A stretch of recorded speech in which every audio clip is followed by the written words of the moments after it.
Hello, hello, hello, and welcome to the Saturday edition of the Global Weather and Climate Report, live from, I was going to say Lennoxtown, I don't know why on earth I would say that. Live from Evanton, Rossshire in the north of Scotland. Thanks very much for tuning in on your Saturday afternoon. A little bit of an unusual one today because it is a Saturday as opposed to a Sunday.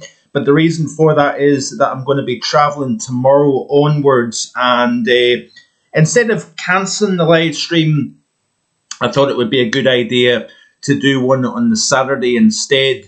So good afternoon to Mark Kinnish and Lisa for moderating this afternoon. It was good to meet up with Lisa yesterday afternoon for a bowl of soup and a little chat. So that's the first time her and I have met up, and it was very enjoyable. So thanks for your company yesterday afternoon, Lisa. It was great to finally meet you. So Lisa's saying, and Mark Kinnish as well. Good afternoon to you, Mark, as well. Hope you're well, my friend. Lisa's saying, hi all. I'm having intermittent internet issues. Not sure if this is going to go through or not. No problem, Lisa. If it works for you, ideal. If it doesn't, then that is fair enough. Mark says, hi Mark, can only be on for a half an hour going down to church. No problem, Mark. I'm going to actually hope to try and cut this to around 30 minutes or so. So it's going to be a slightly abbreviated version. I know Saturday afternoons are not an ideal time. A lot of people doing stuff with their friends, family, work, chilling out, watching football. So it isn't an ideal afternoon to do the live stream. I appreciate that, but I would rather do a live stream this weekend than have none at all. So do me a favour and hit that like button, share with your friends and family.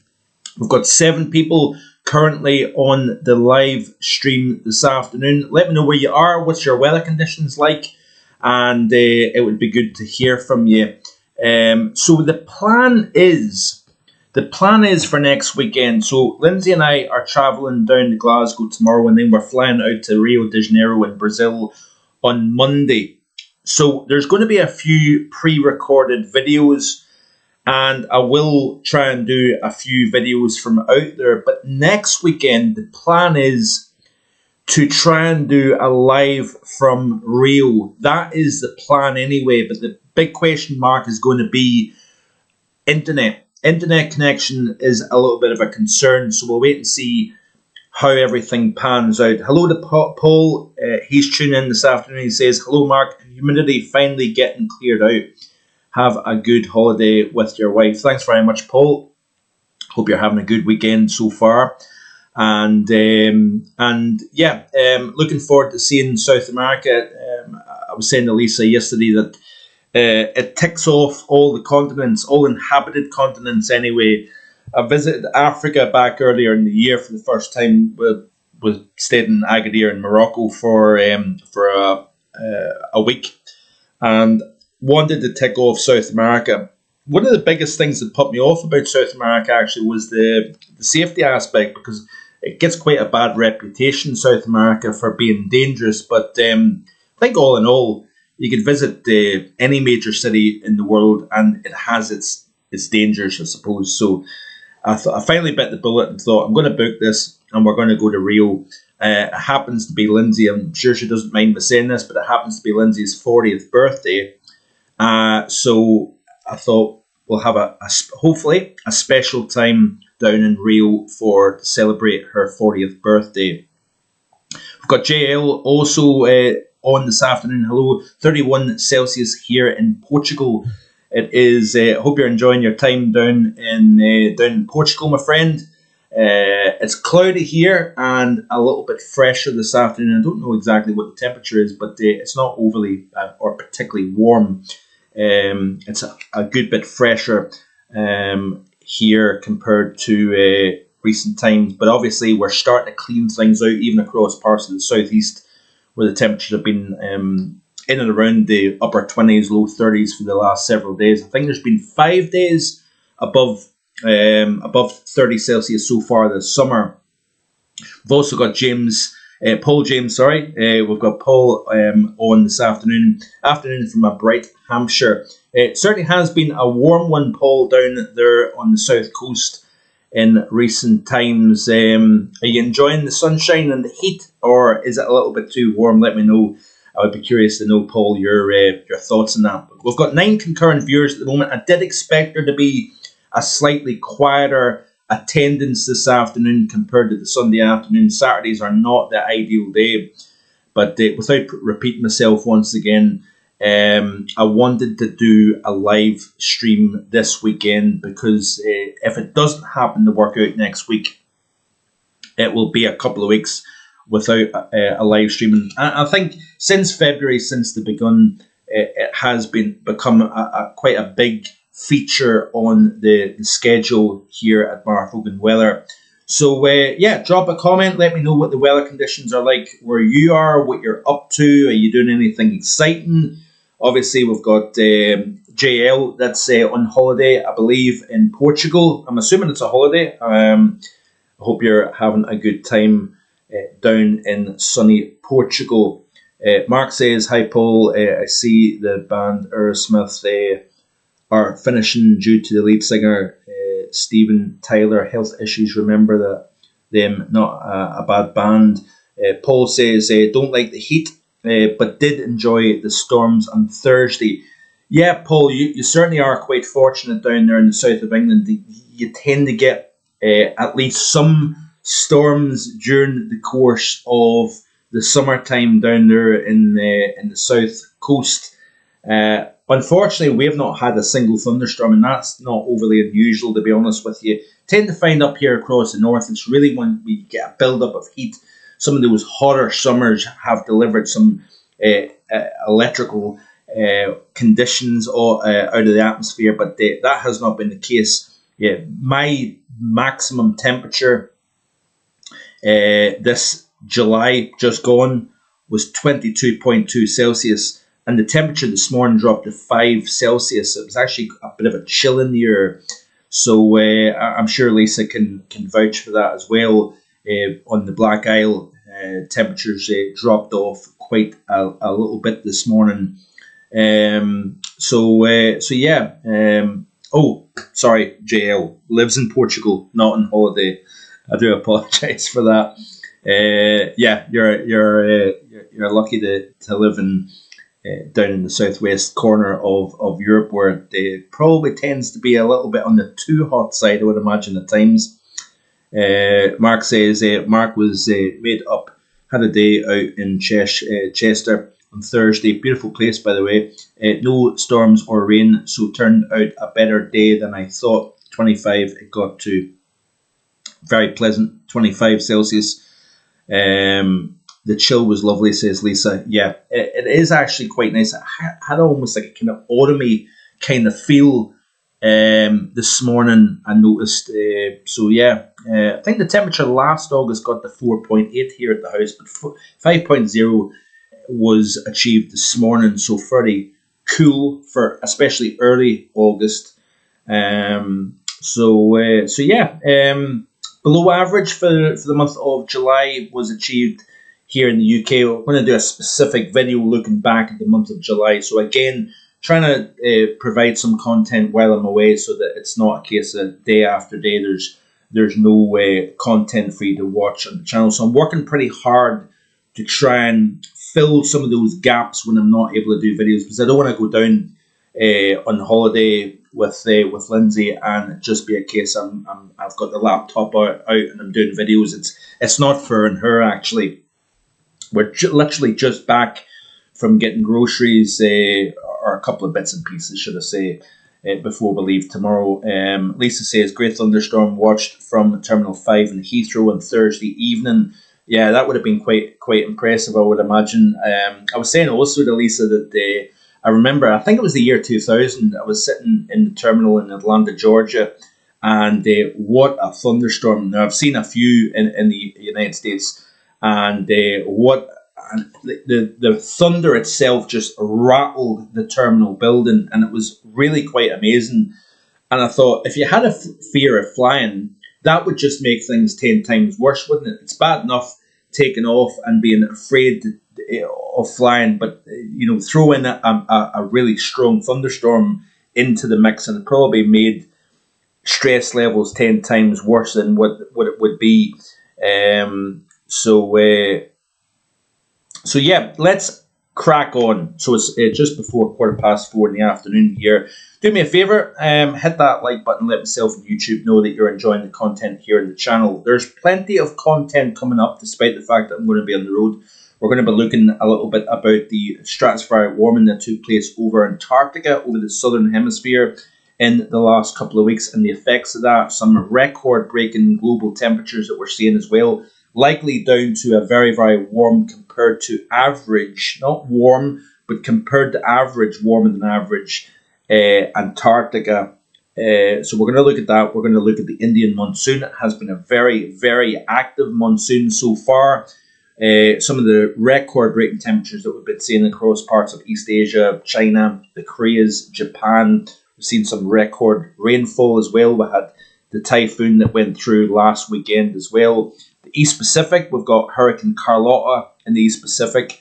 We're now looking at the prospects of a tropical storm that's going to make impact on the southeast of Florida, or southeast United States anyway. It's actually going to make a turn to the south of the Florida Peninsula, cross over, and then possibly move into the Atlantic Basin into next week. And also what impacts that may have even on our weather pattern as tropical warmth engages with the jet stream and the mid-latitude flow around that Bermuda High could have significant impacts on the UK and Ireland weather pattern. So yeah, Paul James says, I grew up in the shadow of Heathrow, and during the summer of 1975, we had a real humdinger of a storm, and the thunder smashed some windows in the homes down the road. Wow, that would be quite something to have experienced, I must say, Paul. Windows smashing due to thunderstorms, pretty incredible stuff, actually. I remember actually, was it last summer? Lindsay and I came home from getting shopping. It was a Saturday afternoon, and I remember looking down at the ground and all of a sudden seeing this blinding flash, like bouncing off the ground. And then all of a sudden, within seconds after that, there was this almighty crash of thunder that apparently hit the top of the street. And there was the lamppost literally just a few houses away, was rattling back and forth. Don't know if it struck the lamppost or not, but that was quite remarkable. Also, a time back in 1998, I was in Houston, Texas, and similar idea where this lightning strike struck at the end of the street, literally across the street. And I thought, when you hear thunder and lightning, or see lightning and hear thunder from a distance, it doesn't actually seem that bad. But see, when it actually happens literally within a few hundred feet from you, it's terrifying. And again, you can understand why people are afraid of thunderstorms for that very reason. So yeah, let's crack on. We've got 10 concurrent viewers at the moment. I knew it would be a slightly quieter live stream this afternoon because people have got lives. I do appreciate that. So anyway, let's see what is taking place here at the moment here. So this is the Madden-Julian oscillation here. So this is rising air within the atmosphere and sinking air. The greens represent rising, and the orangey, reddy colours represent sinking within the atmosphere. Notice here that it is now over the East Pacific, hence why we've got activity over the East Pacific here, and also the Western Atlantic Basin as we go forward. As it moves into the Atlantic Basin itself, we'll wait and see what type of pattern that correlates to. But the MJO is on the move here. We've had a very, very similar standing wave pattern. What's the standing wave pattern? When essentially the pattern is stuck and it's been driven by anomalous warm waters in the North Pacific, the North Atlantic here. That's allowing atmospheric pressure to be stronger over that warmer than average waters, both the North Pacific and the North Atlantic, and we've been in the trough over northwestern Europe pretty much throughout the course of the summer season here. Do we see change moving in and through the month of August? That's going to be the big question. We'll look at that in the European outlook in the next couple of days here.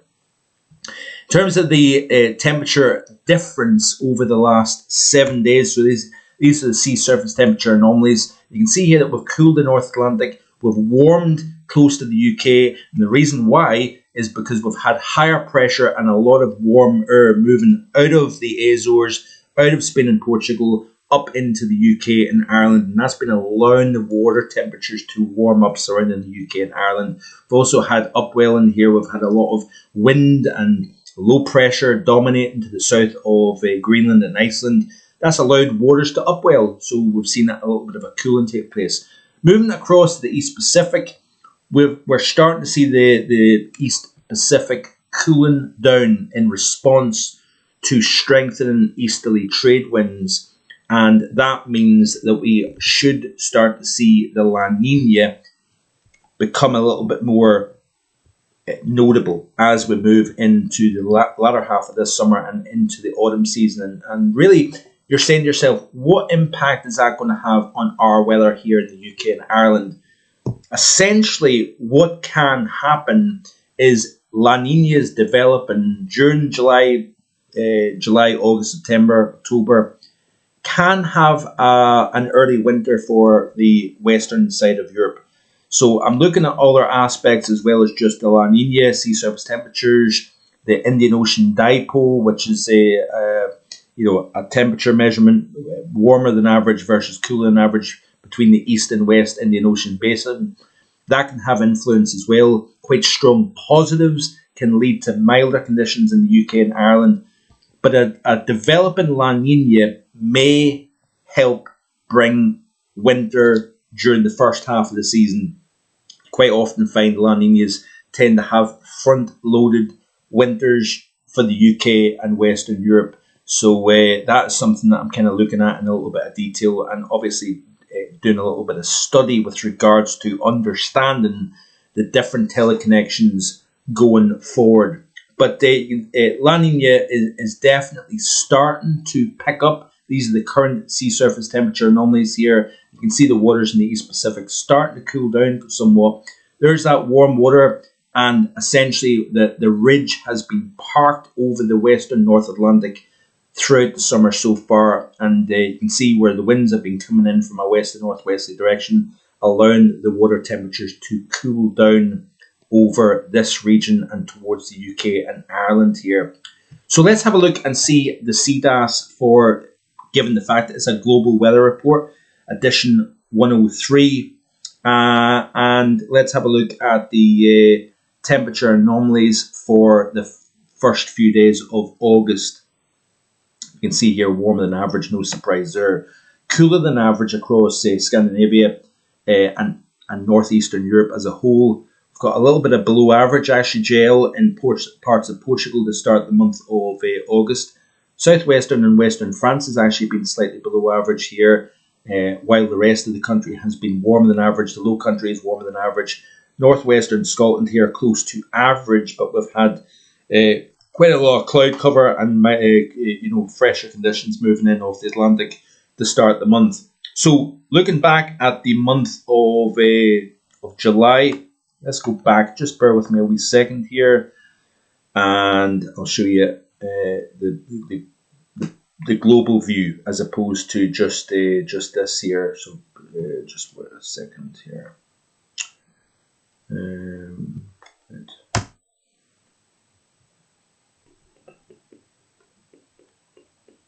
Sorry about this, folks. I'm trying to find the equatorial view. Just bear with me a second here.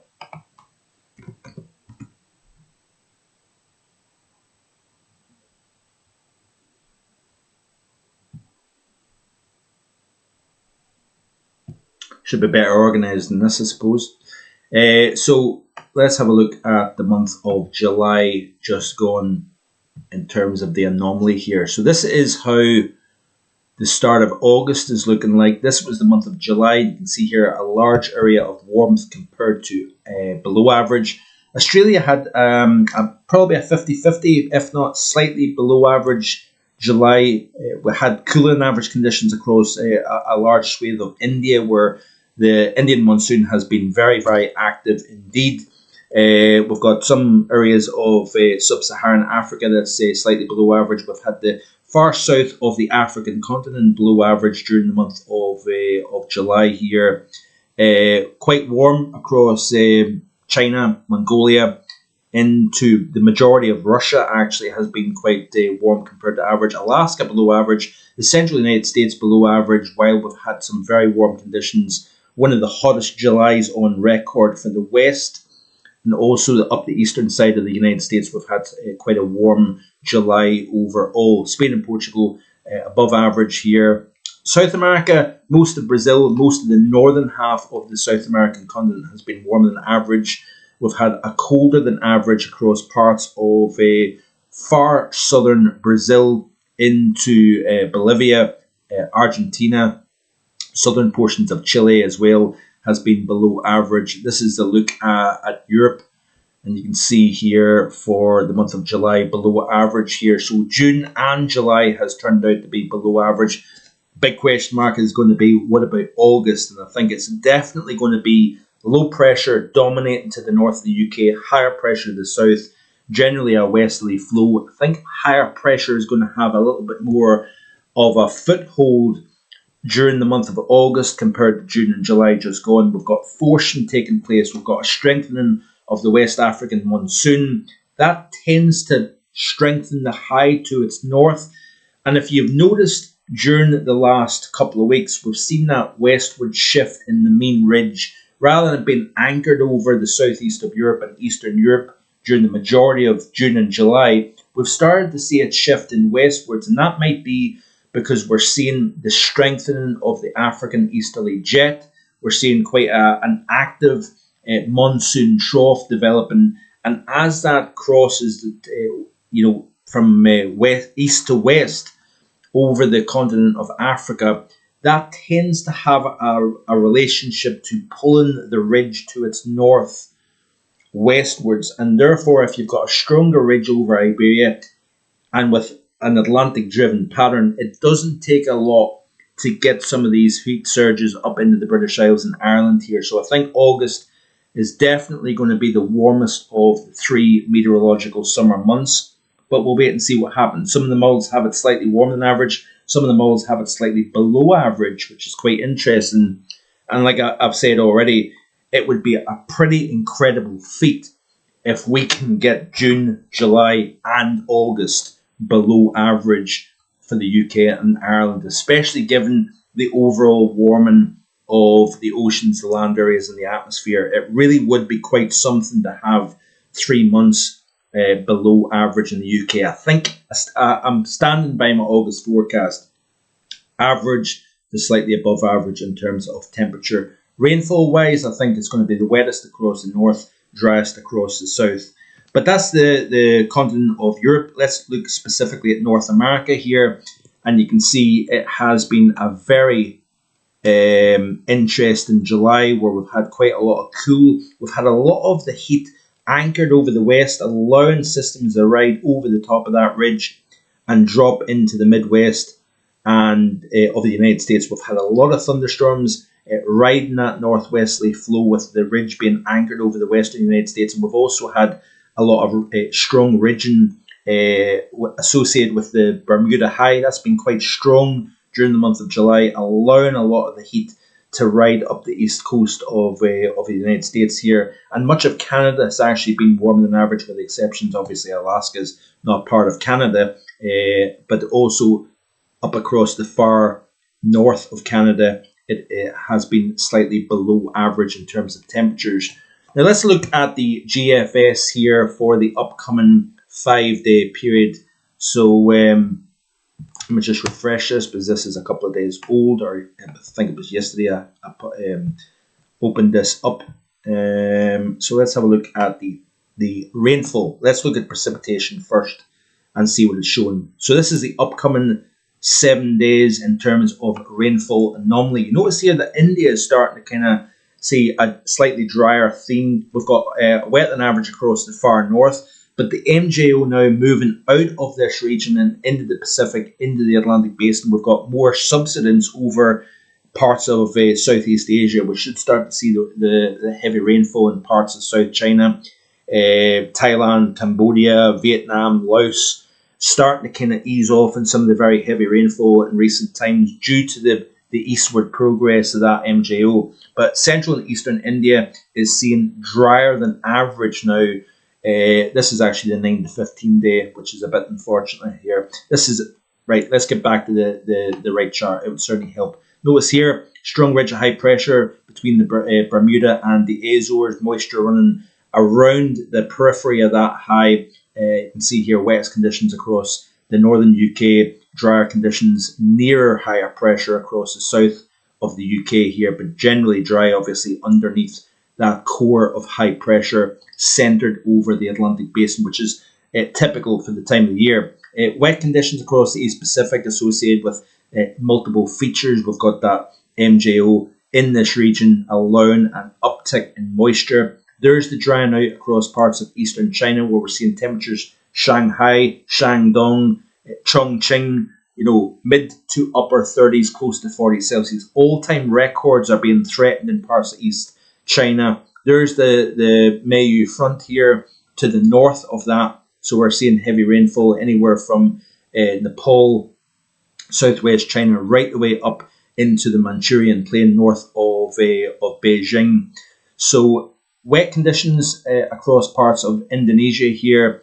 But Australia, we're really wanting to see more moisture into the western side of Australia. It has been rather dry. There's the ITCZ over Africa, quite dry over the equator, as you can see here. But just to the north, where that ITCZ or Intertropical Convergence Zone sits on the southern flank of the central North Atlantic Ridge, we've got wetter than average conditions. And like I've said before, having this energy, this trough, deepen over the western side of equatorial Africa, then kind of it acts like a bit of a kind of mirror image. We've got a stronger ridge to the north of that, and it's over the west of Europe here. So we're going to definitely, hopefully, see something a little bit warmer during the month of August over the western side of Europe.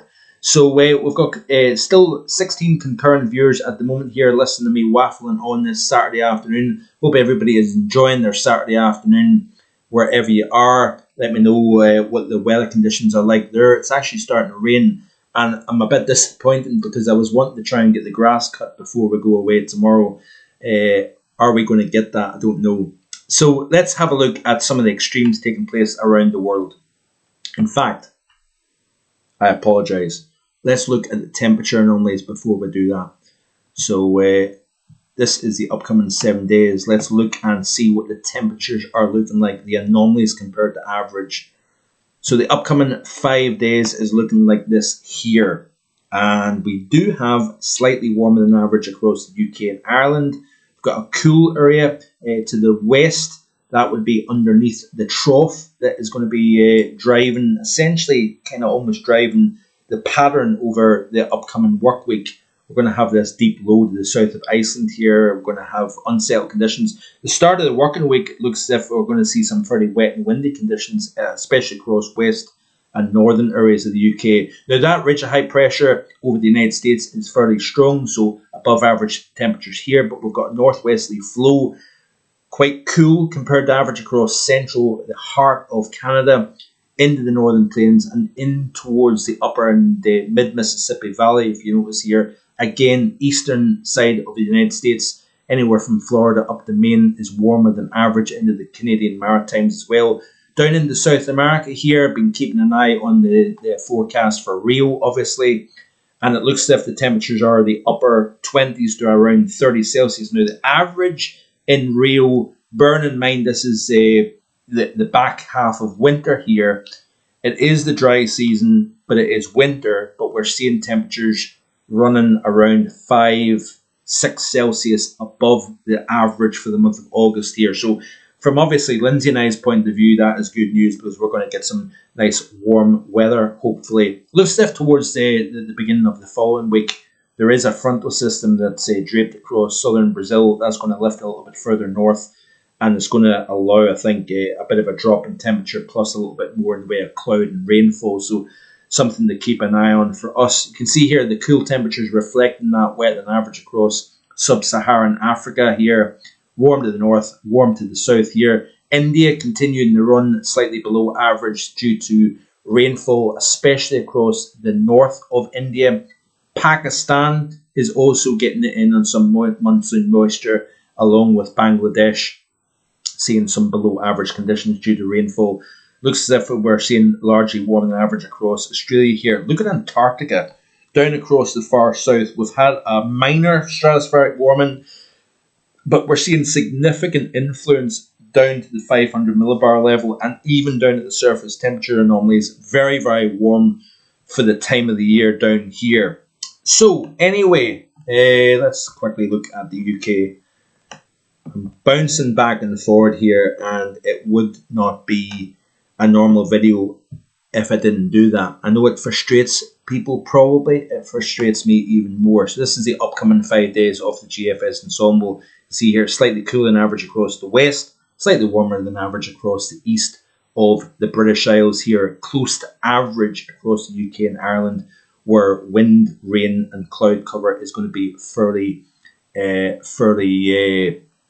frequent. Then as we move into the day 6 to 10, this takes out to the 12th of August, by the way, below average across the UK and Ireland seen by the GFS ensemble. That's rather interesting, actually. Not good news if you're wanting some hot summer-like weather. So anyway, let's finally look at Thierry Goose's Twitter feed here. Some very hot conditions across Western Canada. Lytton, British Columbia, seeing as high as 40.3 Celsius. Skipping forward here, you can see that Japan had its hottest July in recorded history. Averages kind of between 28 and 30 Celsius. So this is a tweet here by Sayaka saying that JAMA says that Japan experienced its hottest July since records began in 1898. The average temperature from 15 locations where the impact of urbanization is relatively small, with 2.16 Celsius higher than the 91 to 2020 average.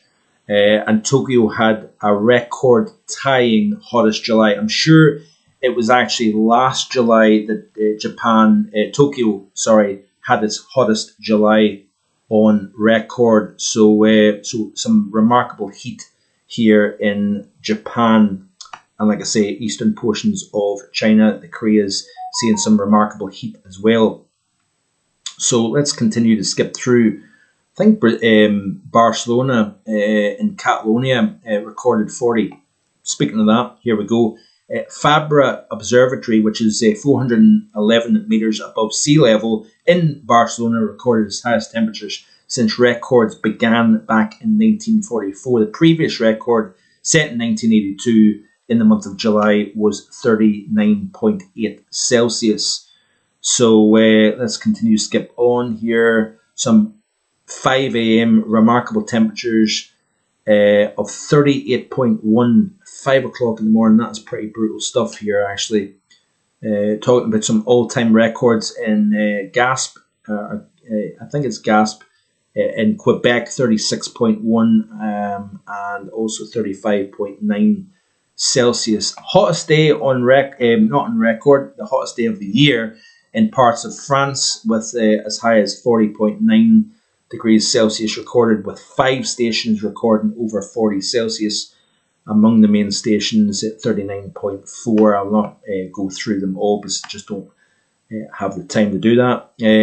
But yeah, some pretty hot conditions shifted westwards over the continent in the last couple of weeks here. July really hasn't been that bad, I don't think, especially the second half of the month. It was warmer and drier. I certainly here at the house recorded half the amount of rain this July compared to last July. Had 112 millimeters of rain last July, only 54 millimeters of rain this July.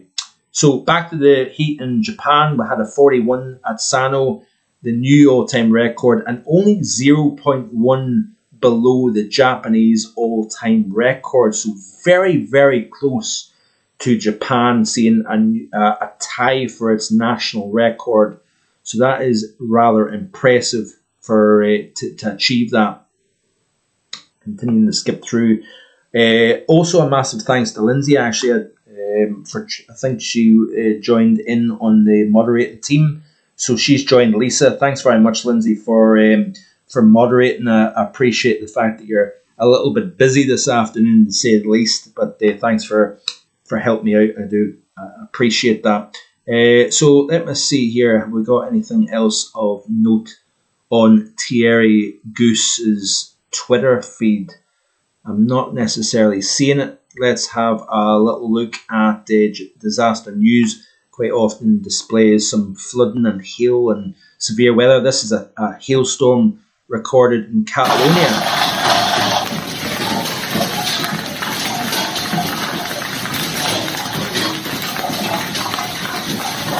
So obviously we've had quite a lot of nasty thunderstorms blowing up over parts of northern Iberia and also parts of France, including the Paris area, affecting the games there.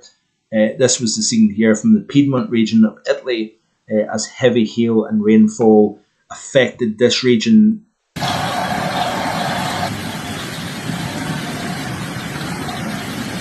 And this obviously comes in the back of the wettest spring in this part of Italy in 70 years. So pretty nasty conditions here. Let me see here. Whereabouts is this? This is in Jazan in Saudi Arabia, flooding due to thunderstorms. Let's see if there's been anything else. The Philippines as well, heavy flooding on the streets, extreme downpour in Cebu City in the Philippines. Powerful windstorm racing through Lawrence in Kansas. This was the scene in Tokyo in Japan. So very, very nasty conditions. I think there was as much as 50 plus millimeters of rainfall within a 1 hour period. So over 2 inches of rain fell in one area of Metro Tokyo in 1 hour, which is pretty incredible stuff. So that's that. And finally, let's have a look at the extreme temperatures around the world. What time are we in? We're on 1640. So I'm going to round up here in just a second, folks, because it is time to move on. But like I say, there is going to be a lot of content coming up, despite the fact that I'm going to be traveling. And I hope you can join me for that. Hit that subscribe button if you haven't already done so. If you're a lover of all things weather, want to understand a little bit more about the backdrop behind the weather and how things actually take place. That is my goal here in the channel, to provide unhyped, unbiased, accurate information that is a little bit different to what you get elsewhere. That is the what I'm striving to deliver here in the channel. We're going to be looking at the winter coming up over the next few weeks as well, starting to build the ideas, believe it or not, despite the fact that the winter forecast isn't available until the end of November. It's now time to start looking at all the teleconnections, the sea surface temperature profile, how they're changing over time and how that may relate to the atmosphere going forward here. So I do greatly encourage you to stick around. It does support me. It does give me reason to continue delivering the channel and working hard to provide the information if I know that people are enjoying it. This is an interesting one here. July 2024 in India was the second hottest on record, average temperature 29.91 with an anomaly of 0.70. It was specifically hot in the east, slightly cooler in the south. With the below details, and that's despite having a very active monsoon trough over this region as well. Quite interesting that it's been one of the warmest Julys, which is a little bit of a surprise actually, given the fact that I looked at the CDAS stat and it looked as if it had quite a large area of below average. Interesting here, South Korea just had its hottest night on record with a nighttime minimum only dropping to 31.4. So the hottest night on record in parts of Korea, South Korea to be exact.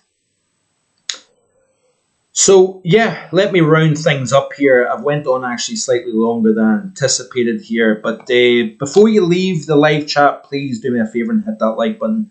I do greatly appreciate that. Let's go on and see here. We've got Bella's Buggy Bags from Ipswich tuning in. Hello to you. I don't think I recognise your name, so if you're new, thanks very much for tuning in to the live stream this afternoon. It is very good to see you. Obviously, a massive thank you as always to Lindsay and to Lisa for taking the time out to moderate today's live stream. We've got Paul James, Mark Kinnish here is tuning out. Hope you have a good rest of your day, Mark. And we've got JL, we've got Paul Farwell also. So hope you all have a great rest of your Saturday, a great rest of your weekend. There will be a tropical outlook tomorrow, and I also hope to have a pre-recorded European outlook for Monday. That will probably be released actually on Monday morning at the slightly unusual time compared to normal. So yeah, like I say, stay tuned and enjoy the rest of your Saturday. Have a great one, folks. Bye-bye.